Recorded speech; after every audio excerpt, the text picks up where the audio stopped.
ঢাকার ব্যস্ত নগর জীবনের কোলাহল থেকে কিছুটা স্বস্তি খুঁজতে প্রতিদিনই অসংখ্য মানুষ ছুটে যান শহরের বাইরে।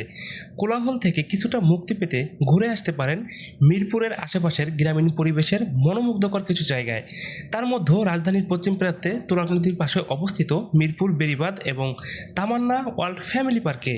এই স্থানটি প্রাকৃতিক সৌন্দর্য, খোলামেলা পরিবেশ এবং মনোমুগ্ধকর সূর্যাস্তের দৃশ্য উপভোগ করতে পারবেন অনায়াসেই। পরিবার, বন্ধুবান্ধব কিংবা প্রিয়জনকে সঙ্গে নিয়ে অনেকে এখানে সময় কাটাতে আসতে পারেন। তো এখানে আপনারা কোন জায়গা দিয়ে আসবেন এবং কত টাকা খরচ হতে পারে সবই থাকছে এই একই ভিডিওতে। সো আপনারা ভিডিওটি সম্পূর্ণ দেখবেন এবং যারা ফেসবুক থেকে দেখছেন ফলো করে দিবেন, যারা ইউটিউব থেকে দেখছেন তারা অবশ্যই সাবস্ক্রাইব করে দিবেন। তো এইখানে আসার সব থেকে সহজ পথ হচ্ছে আপনারা চলে আসতে পারেন মিরপুর 1-এর মাজারের সামনে।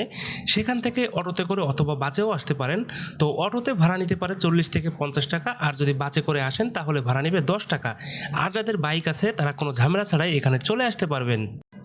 তো যারা বাইকে করে আসবেন তারা নদীর পাড়ের কিছু চমৎকার দৃশ্য উপভোগ করতে করতে চলে আসতে পারবেন এই তামান্না ওয়ার্ল্ড পার্কে। এবং এইখানের আরেকটি নাম আছে, সেটা হচ্ছে বটতলা।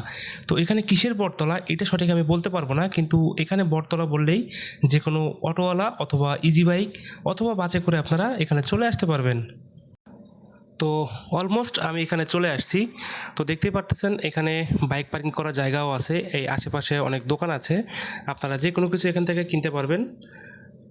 এবং এই যে আপনার মন মতো যে কোনো এক পাশে এখানে বাইক পার্কিং করতে পারবেন এবং বাইক পার্কিং করার জন্য আপনাকে কোনো পে করতে হবে না, আপনারা ফ্রিতেই এখানে বাইক পার্কিং করতে পারবেন। এখানে মন মতো বাইকটি পার্কিং করার পরে ভিতরে ঢোকার সময় চমৎকার একটি গেট দেখতে পারবেন। এই গেটটি অবশ্য বানিয়েছে যারা রেস্টুরেন্ট কর্তৃপক্ষ, অথবা এখানে যে কফি হাউস আছে একটা বটতলা কফি হাউস, তো এই কফি হাউসের মালিকই হয়তোবা এটাকে বানিয়েছে। তো চমৎকার একটি গেট। তো গেট দিয়ে ঢোকার পরে দেখতে পারবেন অনেক বয়সের এবং অনেক শ্রেণী পেশার মানুষ এখানে আছে। কর্মব্যস্ত নগরীর যে কোলাহল, সেই কোলাহল ছেড়ে সবাই একটু চায় শান্তিময় জায়গা। তো আমার মনে হয় ঢাকার আশেপাশে এরকম শান্তির জায়গা খুব কমই আছে। তো এখানে আসলে পেয়ে যাবেন হচ্ছে নৌকায় ঘুরতে পারবেন। এবং এই যে এখানে যে লোকগুলো দাঁড়িয়ে আছে এরা হচ্ছে নৌকার মাঝি। এখান থেকে আপনারা নৌকা ভাড়া করে এখানে ঘুরতে পারবেন। এই যে নদীটা আছে তুরাগ নদী, তো এখানে কিভাবে ভাড়া করে আমি জানি না, যদিও আমি নৌকায় ঘুরি নাই। তো এইখানে একজনের সাথে কথা বলতেছিল, তাদের সাথে ভাড়া ঠিক করতেছিল 1000 টাকা, হয়তো বা 2 ঘন্টা ঘোরাবে।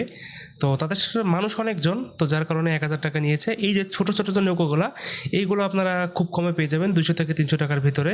তো 200-300 টাকার ভিতরে আপনারা এই পুরোটা সার্কেল একবার চক্কর দিতে পারবেন।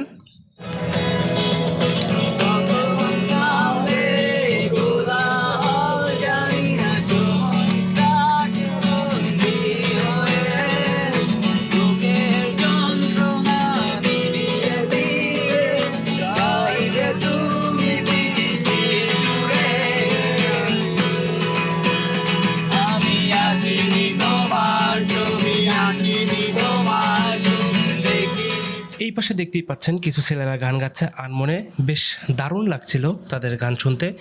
তো গান শুনতে শুনতে পাশের যে পরিবেশটা বা মনোমুগ্ধকর যে দৃশ্যটা সেটা উপভোগ করলাম। এবং এইখানে যে গাছটা দেখতে পাচ্ছেন, সুশীতল বাতাস যখন আসে এবং এই নদীর পাশে যখন আপনারা বসে থাকবেন তখন একটা অন্যরকম ফিলিংস আপনাদের ভিতর কাজ করবে।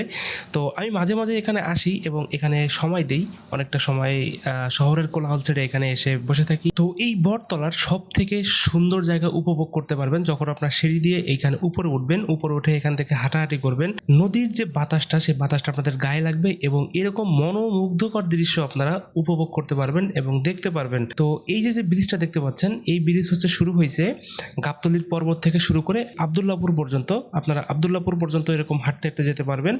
তো এটা অনেক বড় এবং অনেক এরিয়া নিয়ে করা হয়েছে। সরকারকে আসলেই অনেক ধন্যবাদ এত সুন্দর একটা কাজ করার জন্য। তো এখানে আপনারা হাঁটতে হাঁটতে দেখতে পারবেন নদীর চারপাশের দৃশ্য এবং ডান পাশে আছে হচ্ছে সেই বটতলা এবং সেই বটগাছটা এখনও আছে। বটগাছটার ইতিহাসটা যদিও আমি জানি না, যদি জানতাম তাহলে আপনাদের অবশ্যই জানাতাম। নেক্সট যদি কোনো ভিডিও এটা নিয়ে আমি করি তাহলে আপনাদের এই বটগাছের যে ইতিহাসটা আছে সেটা আপনাদের জানাবো। তো দেখতেই পাচ্ছেন কত সুন্দর ভিউ এখানে, আর এখানে আসলে সত্যি আপনাদের মন অটোমেটিক ভালো হয়ে যাবে। আর ডান পাশে দেখতে পাচ্ছেন একটা সুন্দর মসজিদ, এখানে আপনারা নামাজও আদায় করতে পারবেন। তো এখান থেকে আপনারা যখন হাঁটতে হাঁটতে যাবেন, নিজে হোক অথবা ফ্যামিলি নিয়ে হোক অথবা আপনার প্রিয় মানুষটাকে নিয়ে যখন এখানে আসবেন, তো সত্যি একটা ভালো লাগা মনের ভিতরে কাজ করবে।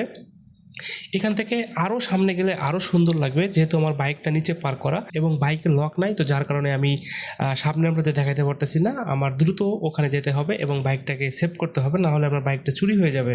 তো এখানে যারা বাইক নিয়ে আসবেন তারা অবশ্যই পর্যাপ্ত পরিমাণ সেফটি নিয়ে আসবেন এবং ওইখানে সেফটি দিয়ে তারপর আপনারা উপর দিয়ে হাঁটাহাঁটি করবেন বা ঘোরাঘুরি করবেন, না হলে কিন্তু আপনাদের বাইকটা চুরি বা ছিনতাই হয়ে যেতে পারে।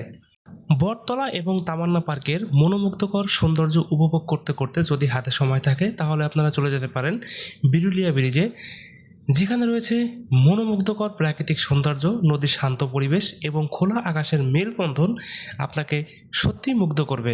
তুরাগ নদীর উপর নির্মিত এই সেতুটি শুধু যোগাযোগ মাধ্যম নয়, বরং স্থানীয়দের পাশাপাশি ভ্রমণ পিপাসু মানুষের কাছে একটি আকর্ষণীয় গন্তব্য।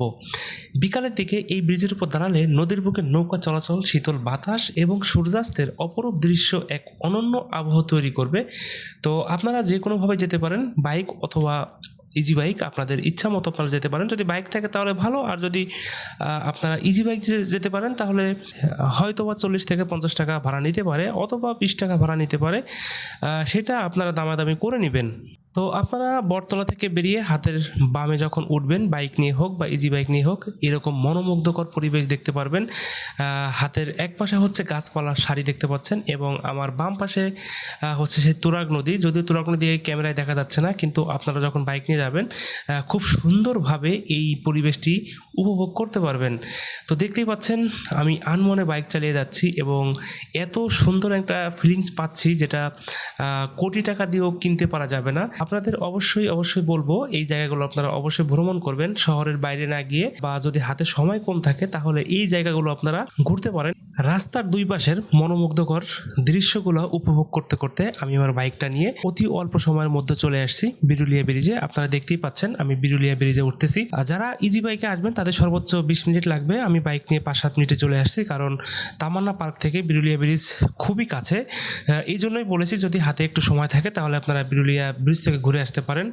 তো যখন আপনারা ব্রিজটায় দাঁড়াবেন, নদীর যে নির্মল বাতাসটা যখন গায়ে লাগবে, তখন অন্যরকম একটা ভালো লাগা আপনাদের ভিতরে কাজ করবে এবং শহরের যে কোলাহলের ক্লান্তিটা সেটা একবারে দূর হয়ে যাবে। তো আপনারা দৃশ্যটা কিছুক্ষণ উপভোগ করেন।